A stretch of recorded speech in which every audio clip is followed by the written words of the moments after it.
ಇದು ಯಾವಾಗೂ ಮಾಡ್ತಾ ಇರ್ತಾರೆ. ಇದು ಹೊಸದಲ್ಲ, ಕರೆಕ್ಟ್ ಆಗಿ ಒಂದು ತಿಂಗಳು ಅಲ್ಲ, ಇದು ಒಂದು ತಿಂಗಳು ಎಲೆಕ್ಷನ್ ಇದ್ದಾಗ ಈ ಹಗರಣಗಳು ಅಂತ ಹೇಳ್ಬಿಟ್ಟು ಮಾತಾಡ್ತಾರೆ.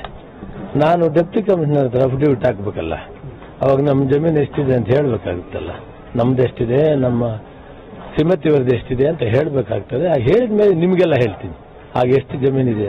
ಇವೆಲ್ಲ ಸುಳ್ಳು. ಅವರು ಬಿಜೆಪಿಯವರು ಇದನ್ನೆಲ್ಲ ಹಬ್ಬಿಸ್ತಾ ಇದ್ದಾರೆ.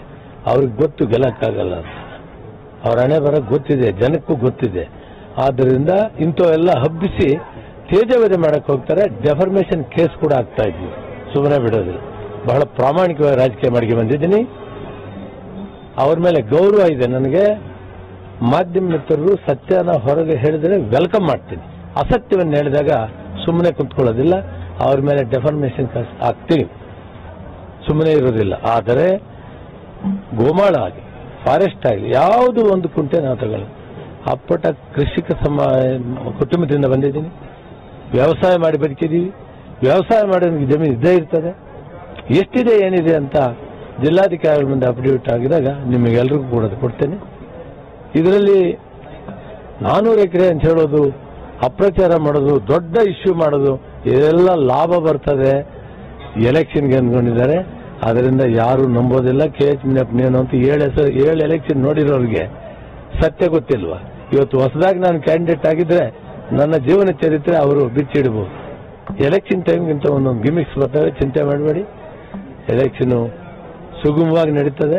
ಬಹುತೇಕ 3ನೇ ಪ್ಲೇಸ್ಗೆ ಹೋಗ್ತಾರೆ ಅವ್ರು. ಅಲ್ಟಿಮೇಟ್ ಕಾಂಗ್ರೆಸ್ ಗೆಲ್ತಾರೆ. ಇಲ್ಲಿ ಇನ್ನೇನು ಹೇಳ್ಬೇಕು ನಿಮ್ಗೆ? ಎಲ್ಲ ಲೀಡರ್ಸು ಟಿಕೆಟ್ ಆಗೋವರೆಗೂ ಹೋರಾಟ ಮಾಡ್ತಾರೆ. ಟಿಕೆಟ್ ಆದ್ಮೇಲೆ ಎಲ್ಲ ಒಗ್ಗಟ್ಟಾಗಿ ಕೆಲಸ ಮಾಡ್ತಾರೆ.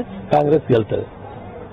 ದೇವನಹಳ್ಳಿ ಆಗಲಿ, ಶಿಡ್ಲಘಟ್ಟ ಆಗಲಿ, ಕೋಲಾರ ಆಗಲಿ, ಎಲ್ಲಾ ವಿಷಯಗಳು ಕೂಡ ನಾನೊಬ್ಬ ಜವಾಬ್ದಾರಿ ಮನುಷ್ಯ ಇದ್ದೀನಿ. ಯಾವುದರಲ್ಲಿ ಕೂಡ ಕಾನೂನು ಚೌಕಟ್ಟಿನಲ್ಲಿ ಇದೀವಿ ಬಿಟ್ರೆ ಕಾನೂನಿನಿಂದ ಆಚೆ ಇಲ್ಲ. ಅದನ್ನು ಸಮಯ ಸಂದರ್ಭ ಬಂದಾಗ ವಿವರವಾಗಿ ನಿಮಗೆ ತಿಳಿಸ್ತೇವೆ. ಇಷ್ಟನ್ನು ನಾನು ಹೇಳಕ್ಕೆ ಇಷ್ಟಪಡ್ತೀನಿ. ಎಲ್ಲ ವಿಷಯಗಳು ನಿಮ್ಗೆ ಗೊತ್ತಿದೆ. ಟಿಕೆಟ್ ಕೊಡ್ತಾರೆ, ಅದರದ್ದೇನು ಪ್ರಾಬ್ಲಮ್ ಇಲ್ಲ.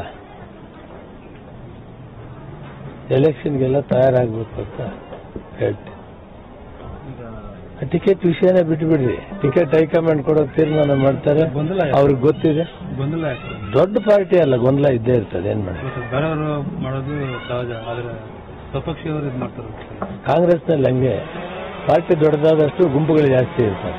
ಅಲ್ಟಿಮೇಟ್ಲಿ ಟಿಕೆಟ್ ಫೈಸಲಾದ್ಮೇಲೆ ಎಲ್ಲರೂ ಒಗ್ಗಟ್ಟಾಗಿ ಕೆಲಸ ಮಾಡ್ತಾರೆ. ಏನ್ ಮಾಡಕ್ಕಾಗಲ್ಲ, ಇವೆಲ್ಲ ಕೆಲವು ಆಗ್ತವೆ. ಅವೆಲ್ಲ ಜೀರ್ಣ ಮಾಡ್ಕೋಬೇಕು ನಾವು. ಈಗ ನಿಮಗೂ ಗೊತ್ತಿದೆ, ಪ್ರತಿ ಸಾರಿನೂ ಒಂದು 8 ಜನದಲ್ಲಿ 4-5 ಜನ ವಿರೋಧ ಮಾಡ್ತಾರೆ. ಹೈಕಮಾಂಡ್ ಅವ್ರು ಸೀಟ್ ಕೊಟ್ಟೆ ಕೊಡ್ತಾರೆ. ನೀವು ಜನ ಗೆಲ್ಲಿಸ್ತೀರಿ. ಇದು ನಡೆದಿರೋದೇ ಅಲ್ವಾ? ಇದು ಹೊಸದೇನಲ್ವ? 2-3 ಸಾರಿ 2004ರಿಂದ ಇದು ನಡೀತಾನೆ ಇದೆ. ಹೋಗ್ತಾರೆ ಇರ್ತಾರೆ, ಬರ್ತಾನೆ ಇರ್ತಾರೆ, ಸೀಟ್ ಕೊಡ್ತಾ ಇರ್ತಾರೆ, ಜನ ಆಶೀರ್ವಾದ ಮಾಡ್ತಾನೆ ಇರ್ತಾರೆ. ಇದು ಸಹಜವಾದಂಥದ್ದು. ಅದಕ್ಕೆ ದೊಡ್ಡದಾಗಿ ಇಂಪಾರ್ಟೆನ್ಸ್ ಕೊಡೋ ಅವಶ್ಯಕತೆ ಇಲ್ಲ. ಕಾಂಗ್ರೆಸ್ ಪಕ್ಷ ಸೀಟ್ ತೀರ್ಮಾನ ಆದ್ಮೇಲೆ ಎಲ್ಲರೂ ಒಗ್ಗಟ್ಟಾಗಿ ಕೆಲಸ ಮಾಡ್ತಾರೆ. ಕಾಂಗ್ರೆಸ್ ಪಕ್ಷದ ಹಿತದೃಷ್ಟಿಯಿಂದ ಅವ್ರು ಮಾಡಲೇಬೇಕಾಗ್ತದೆ. ಕೋಮುವಾದ ಶಕ್ತಿಗಳನ್ನು ದೂರ ಇಡಬೇಕು ಅನ್ನೋದು ಕಾಂಗ್ರೆಸ್ ಪಕ್ಷದ ಮೂಲ ಉದ್ದೇಶ. ಈ ದೇಶದಲ್ಲಿ ಜಾತ್ಯತೀತ ಪಕ್ಷಗಳು ಒಗ್ಗಟ್ಟಾಗಿ ಕೆಲಸ ಮಾಡಬೇಕು.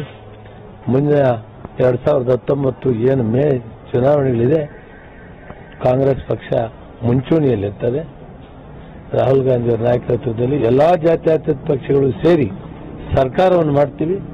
ರಾಹುಲ್ ಗಾಂಧಿ ಅವರನ್ನ ಪ್ರಧಾನಮಂತ್ರಿ ಮಾಡೋದಕ್ಕೆ ನಾವೆಲ್ಲವೂ ಕೂಡ ಒಗ್ಗಟ್ಟಾಗಿ ಕೆಲಸ ಮಾಡ್ತೀವಿ.